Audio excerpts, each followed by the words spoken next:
नमस्कार दोस्तों, युगे युगे क्रांति के भाग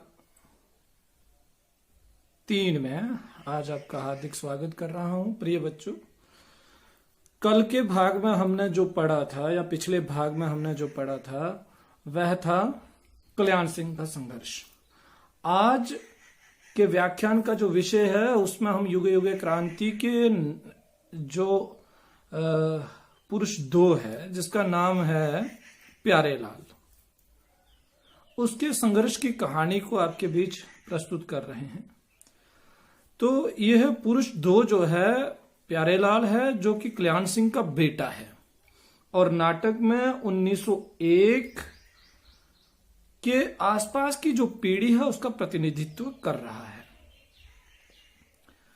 1901 के आसपास की पीढ़ी किस तरह की थी? जैसे कल्याण सिंह ने अपने समय में हमारे समाज की एक कुरीति, एक बुराई, एक सामाजिक विडंबना, जो कि स्त्री के जीवन के लिए ही नहीं पुरुष के जीवन के लिए भी एक त्रासदी थी, पर्दा प्रथा। उस पर्दा प्रथा का जो है वो विरोध इसमें किया गया, उस संघर्ष को दिखाया गया और उसका विरोध करने के बदले कल्याण सिंह के पल्ले क्या पड़ता है? अपने पिता की गालियां पड़ती हैं, मार पड़ती है, यह सब चीजें सामने आई। और सामाजिक बुराई थी पर्दा प्रथा, यह समस्या थी, कुरीति थी एक हमारे समाज की, जिसको दूर करने का प्रयास हम एक लंबे समय से अपने सामाजिक बुराइयों को संघर्षों के साथ करते आ रहे हैं। ये उसी के विकास को देख रहा है। एक अन्य बुराई हमारे समाज में जो विद्यमान थी वह थी बाल विवाह, और उसके साथ बाल विवाह के साथ सती प्रथा और विधवाओं का विवाह नहीं होना। बाल्यकाल में ही छोटी छोटी बच्चियों को ब्याह दिया जाता था। उन बच्चियों को ब्याह देने के बाद अगर उनका पति, अगर उन्होंने उसको देखा भी नहीं, उसने अपने पति को देखा तक नहीं है, उसके पति की मृत्यु हो जा रही है, उसको सारी जिंदगी जो है अगर जीनी पड़ती, एक तो जिंदा जला दिया जाता था, एक प्रथा ये थी, लेकिन दूसरा ये कि अगर वो उसको जलाया नहीं जा रहा है तो उसको ताज जिंदगी जो है वो विधवा के कुछ नियमों को, जो मर्यादाएं सामाजिक बनाई गई थी, उनको जीने के लिए विवश किया जाता था। अंदर ही अंदर मरने के लिए, तड़पने के लिए विवश किया जाता है। इस विवशता को अगर और गहराई से कहीं देखना हो तो महादेवी वर्मा के का एक रेखा चित्र, बहुत ही मार्मिक रेखा चित्र है, भाभी रेखा चित्र। उसको पढ़ेंगे तो हमें समझ में आएगा कि एक विधवा की पीड़ा क्या होती है, क्या उसके जीवन में कभी कोई रंग भरा जा सकता है। महादेवी वर्मा इसका संकेत उस रेखा चित्र में जो है वो बड़े मार्मिक तरीके से एक छोटी 8 साल की बच्ची के द्वारा उसके ऊपर अपने हाथों से काढ़ी गई ओढ़नी उड़ाकर जो है वो करती है। कैसे वो विधवा अपने तमाम उस बाल्यकाल में ही जो विधवा हो चुकी थी वो भूल जाती है, उस ओढ़नी को पढ़ते ही अपने विधवापन को भूल जाती है। तो ये संकेत मात्र है उसमें कि विधवा के जीवन में महादेवी वर्मा संकेतों में बात करते हैं, लेकिन यहीं पे विष्णु प्रभाकर जो है वो सीधे सीधे इसका संघर्ष जो है वो हमारे समाज में दिखा रहे हैं। हम कोई 2 रचनाओं के बीच कोई तुलना नहीं कर रहे हैं, बस एक संदर्भ के साथ दूसरी बात जुड़ती है। अगर इसी पीड़ा को और अच्छे तरीके से आप समझना चाहते हो, आपने समझा भी, आपने पढ़ा भी होगा पहले ही, महादेवी वर्मा का रेखा चित्र जो है वो बहुत मार्मिक रेखा चित्र है। तो उसी इस विधवाओं के साथ जो अन्याय हमारे समाज एक लंबे समय से करता आया है, बर्बरता जो है, एक बर्बर समाज हमने रचा हुआ था, जिसके यहाँ हमने स्त्री ने कई पीड़ाओं को झेला है। स्त्री का संघर्ष एक लंबा संघर्ष रहा है। उस संघर्ष को इसमें देखा जा सकता है जिसमें पुरुषों ने अपना जहां तक हो सकता था योगदान दिया है। तो विष्णु प्रभाकर जी ने उस बात को प्यारेलाल के माध्यम से जो है वो उठाई हुई है। आप जानेंगे ये वह समय है जब 1857 के बाद हमारा समाज जो है वो एक नया मोड़ ले चुका था, एक आधुनिक चेतना जो है वो आने लगी थी। कई तरह के समाज हमारे यहाँ काम कर रहे थे, आर्य समाज, ब्रह्म समाज, प्रार्थना समाज, ये तमाम जो संगठन थे, ये जो समाज बनाए गए थे, ये सामाजिक सुधारों का कार्य कर रहे थे। इनके प्रभाव में आने वाले व्यक्ति और समाज सुधारक जो हैं वो इन तमाम बाल विवाह जैसी समस्याओं को, स्त्री के साथ हो रहे अन्याय को और दलितों के साथ हो रहे अन्याय को, इन तमाम तरह के जो उस समय की सामाजिक रूढ़ियां थी, कुरीतियां थी, बुराइयां थी, समस्याएं थी, इनके साथ वो लड़ रहे थे। इन्हीं के साथ लड़ते हुए जो यानी कि हमारे समाज ने रचा है, उसी को हमारे विष्णु प्रभाकर जी जो हैं वो इस नाटक के इस कड़ी में, जो कि प्यारेलाल के पीढ़ी की कड़ी आती है, उसमें अभिव्यक्त करते हैं कि कैसे एक जो पिता है कल्याण सिंह, जो अपने समय में एक सामाजिक बुराई पर्दा प्रथा के खिलाफ खड़ा था, तो वैसे ही प्यारेलाल भी अपने समय में आकर हमारे ही समाज की एक अन्य बुराई, एक अन्य कुरीति को उठाता है और उसके विरोध में खड़ा होकर विधवा विवाह का समर्थन ही नहीं करता है, उसके लिए संघर्ष करता है, उसके लिए लड़ाई करता है। और लड़ाई करते करते यानी कि एक अपने अंदर एक प्रतिज्ञा कर लेता है और उसको, उस प्रतिज्ञा को निभाने के लिए वह अपने घर बाहर को छोड़ देता है। और उसकी प्रतिज्ञा क्या है? प्रतिज्ञा है कि वो कलावती से विवाह करेगा, जो कि किसकी बेटी है? सुगन चंद की विधवा बेटी कलावती। सुगन चंद की जो बेटी है कलावती, छोटी उम्र में, बहुत बाल्यकाल में ही विधवा हो जाती है। तो इस पीड़ा को यानी कि लेखक विष्णु प्रभाकर जी जो है वो बड़े तरीके से, बड़े एक रचनात्मक तरीके से हमारे सामने प्रस्तुत करते हैं। तो ये सारी जो है वो इस संघर्ष की गाथा को प्यारेलाल जीता है और अपने पिता से टकरा जाता है।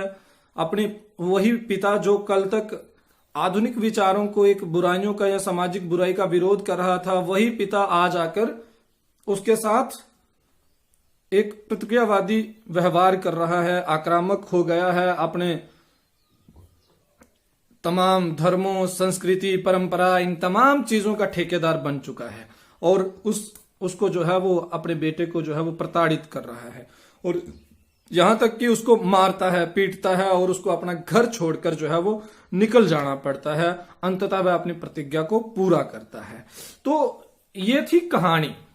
इस कहानी के माध्यम से लेखक का आशय क्या है, वह क्या दर्शाना चाहता था उस समय में, तो इस चीज को अगर हम जानना चाहेंगे तो ये संघर्ष जो है उस नाटक के संवादों से बड़े आसानी से समझ सकते हैं।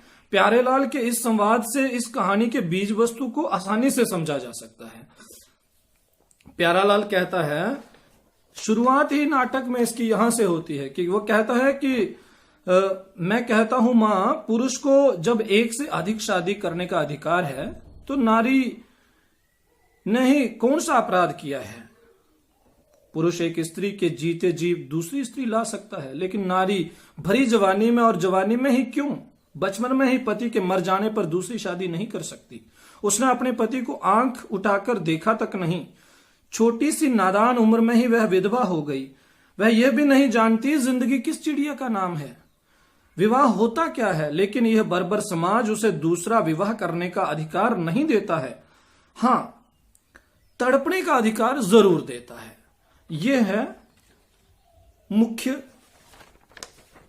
इशू, मुख्य समस्या, जिसको नाटककार ने प्यारेलाल के माध्यम से और कलावती के माध्यम से अभिव्यक्त किया है। उस समय की विडंबना को दर्शाया हुआ है और सामाजिक बर्बरता का, उस समय की सामाजिक बर्बरता का प्रतीक कौन बन रहा है? कल्याण सिंह और रामकली बन रहे हैं। कल्याण सिंह क्या करता है? सामाजिक बर्बरता का प्रतिनिधित्व करता पात्र है, जो क्या करता है, कल तक जो यानी कि पर्दा प्रथा का, बुराई, कुरीति का विरोध कर रहा था, आज वही अपने बेटे को यानी कि सामाजिक कुरीति का विरोध करने पर क्या कर रहा है कल्याण सिंह? समाज के धर्म, शास्त्र, रीति रिवाजों, परंपराओं का ठेकेदार बनकर अपने पुत्र को प्रताड़ित कर रहा है। और उसका बयान देखिए जरा, कल्याण सिंह का एक संवाद सुने। कहता है, विधाता ने उसे मसल कर रख दिया, बेचारी विधवा हो गई, लेकिन जो होना था सो हो गया। अब तो सारी जिंदगी उसको सती बनकर जीना है। शास्त्र का विधान ही ऐसा है। विधवा घर की देवी है, पूजनीय है। लेकिन कैसा जमाना आ गया है, कुछ सिरफिरे लोग कहते हैं कि विधवा विवाह होना चाहिए। पापी, लंपट, शास्त्र की बात लांघना चाहते हैं, धर्म को भ्रष्ट करना चाहते हैं। अरे हमारे धर्म का डंका तो सारी दुनिया में बज रहा है और तुम्हारा ये लाडला उसी को कलंकित करने पर तुला है। ये जो संवाद है, रामकली के संवाद भी, कि तुम्हें अपने खानदान को देखना चाहिए, ये खानदान देखना, ये जो सारे एक समाज के अपने मूल्य थे, नए समाजों के अपने मूल्य थे। स्त्री को बचाने के लिए अलग अलग समाजों ने जो उस समय संघर्ष किया वह सराहनीय था।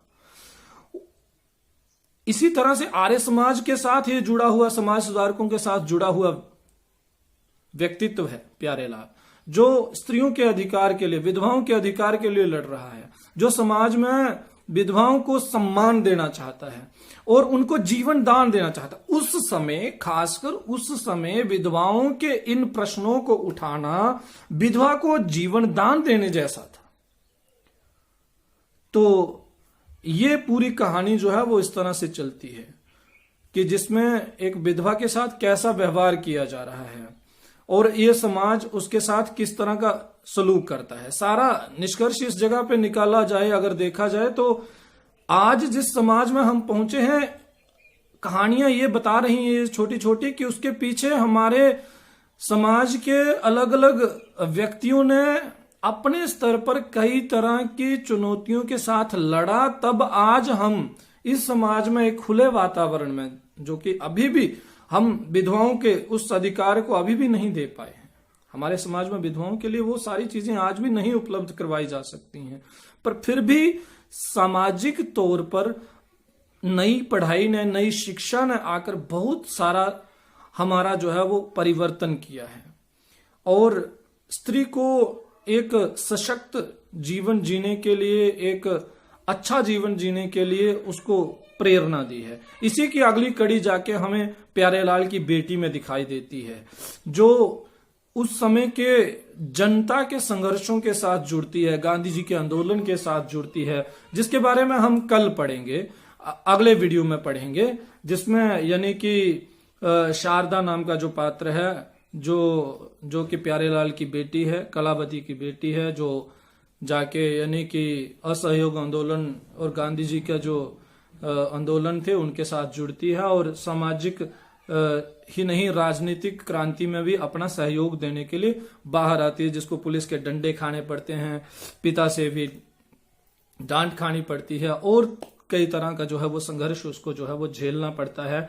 तो असल में यह नाटक कहीं कहीं सामाजिक क्रांतियों में स्त्री के अधिकारों की बातों को भी लेके चलता है। तो ठीक है, आज के लिए इतना ही।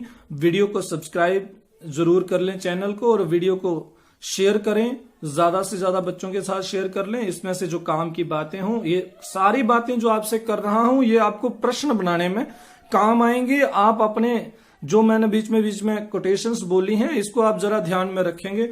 एक जो समाजी मंदिर का जो पंडित है, उसका जो एक वचन है, एक जो डायलॉग है, संवाद है, वह विचारणीय है। जरा उसको सुनने की कोशिश करें। कहता है, जब भी सुधार और क्रांति का स्वर उठता है, पाखंडी लोग इसी तरह बाधा देते हैं, लेकिन विश्वास रखिए वे हमारा कुछ नहीं बिगाड़ सकते।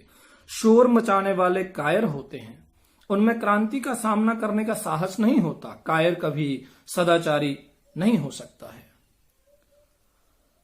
और इसी के साथ सूत्रधार मंच पर आता है और एक शब्द वहां पे और तैयार कर लेता है, क्रांति रूढ़ी।